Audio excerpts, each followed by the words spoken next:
नमस्कार दोस्तों, आप देख रहे हैं आपका अपना YouTube चैनल व्रत त्योहार और टोटके। मैं हूं आपके साथ रुमझिम शर्मा। तो दोस्तों, आज के इस वीडियो में मैं आपसे बात करने वाली हूं गंगा सप्तमी के बारे में।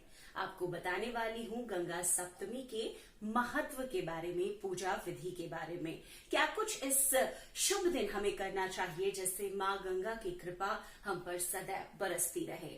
तो दोस्तों, सबसे पहले तो आपको ये बता दें, जैसा हम सभी जानते हैं कि हिंदू धर्म में माँ गंगा को मोक्षदायिनी माना गया है। माना गया है कि माँ गंगा में स्नान करके मनुष्य के सभी पापों का नाश हो जाता है और मनुष्य के सभी पाप माँ गंगा अपने आप में समाहित कर लेती हैं, धो देती हैं और उन्हें पापों से मुक्त करती हैं।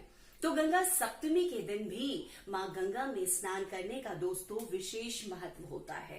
आपको बता दें, माँ गंगा के इस दिन को, गंगा सप्तमी को गंगा जयंती के रूप में भी मनाया जाता है। दोस्तों, ऐसा माना गया है कि माँ गंगा का जन्म इसी दिन हुआ था। स्वर्ग से, एक कथा के मुताबिक स्वर्ग से भगवान शिव की जटाओं में माँ गंगा इसी दिन पहुंची थी और इसीलिए बैसाख मास के शुक्ल पक्ष की सप्तमी तिथि को हम गंगा सप्तमी मनाते हैं। इस दिन को गंगा जयंती भी हम कहते हैं दोस्तों। तो जैसा कि हम सभी जानते हैं, माँ को पाप का हरने वाली माना गया है, पापों का नाश करने वाली माना गया है। गंगा नदी में स्नान करके ही मनुष्य के समस्त पापों का नाश हो जाता है। इसीलिए हम सभी जानते हैं कि हमारे देश में जितने भी पर्व त्योहार आते हैं उसमें गंगा स्नान का दोस्तों विशेष महत्व होता है। और बात गंगा स्नान की अगर हम गंगा सप्तमी के दिन करें तो इस दिन तो विशेष ही महत्व हो जाता है। ये दिन बेहद शुभ हो जाता है माँ गंगा के सप्तमी, उनके जन्म दिवस के लिए और हम जैसे भक्तों के लिए कि उनके दर्शन करें और गंगा नदी में जाकर, उनके तट पर जाकर स्नान दान करें। सबसे पहले दोस्तों मैं आपको बता दूं कि इस गंगा सप्तमी आपको किस तरीके से गंगा माँ की पूजा अर्चना करनी है। तो दोस्तों, गंगा सप्तमी के दिन, गंगा जयंती के दिन यानी कह ले तो हमें सबसे पहले सुबह प्रातःकाल उठकर, सुबह का वक्त सर्वोत्तम माना गया है पूजा पाठ के लिए। तो आपको जाना है किसी न किसी गंगा तट पर माँ गंगा के शरण में और वहां जाकर करना है, नहाना है, आपको स्नान करना है। और स्नान करने के बाद दोस्तों माँ गंगा को पुष्प अर्पित करने हैं। पुष्प अगर लाल रंग के हों तो बेहद शुभ माना गया है। पुष्प अर्पित करने के बाद आप माँ गंगा को बाकी धूप दीप नैवेद्य भी चढ़ावे के तौर पर, प्रसाद के तौर पर चढ़ाएं, लेकिन साथ में दीप प्रज्वलित करना ना भूलें। गंगा पूजा में दोस्तों दीप प्रज्वलन का विशेष महत्व है, तो अपने साथ इस पूजा के लिए दीप भी जरूर लेकर जाएं। इसके साथ ही गंगा सप्तमी के दिन दोस्तों कथा, गंगा सप्तमी की जो कथा है उसको सुनने का भी विशेष महत्व है।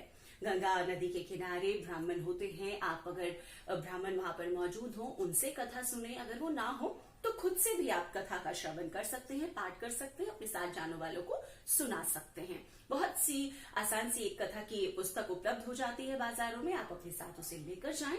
इसके बाद दोस्तों गंगा सप्तमी के दिन गंगा नदी में अपने पितरों के तर्पण का विशेष महत्व माना गया है। माना गया है कि इस दिन आप पितरों को तर्पण करें, पितर आप पे खुश होते हैं और घर में सब कुछ खुशहाली और समृद्धि जो है परिवार में वो बनी रहती है। तो पितरों का तर्पण भी गंगा सप्तमी के दिन विशेषकर करने का एक महत्व होता है। आप वहां पर ब्राह्मणों से पितरों के नाम का तर्पण भी करें। पितरों के तर्पण के बाद पितरों के नाम से आप ब्राह्मण को या निर्धन को भी दान दे दोस्तों, ये भी बहुत जरूरी है। और गंगा सप्तमी के दिन आप ऐसा करते हैं तो इसका विशेष फल आपको मिलता है।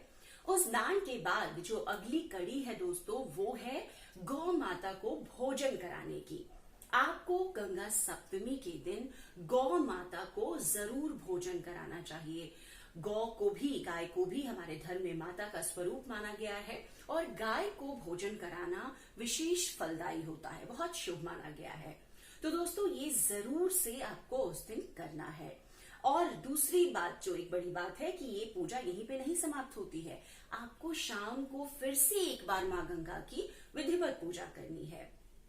आप एक बार शाम में फिर से गंगा घाट पर जाएं, वहां पर जाकर माँ गंगा की विधिवत पूजा करें। पूजा करने के बाद माँ गंगा की आरती करें दोस्तों। आरती आप कर सकते हैं समुदाय में, वहां पर बहुत विस्तृत तरीके से कई घाटों पर आरती होती है, वो भी आप कर सकते हैं। नहीं तो खुद से आरती करें, माँ गंगा की आरती वहां पर करें, दीप प्रज्वलित करें। इसका विशेष महत्व है। गंगा सप्तमी के दिन गंगा आरती के बाद आप जिस तरीके से जानते हैं दोस्तों, माँ गंगा से वहां पर प्रार्थना करें। प्रार्थना ये कि हे माँ गंगा, हमारे समस्त पापों का आप नाश करो।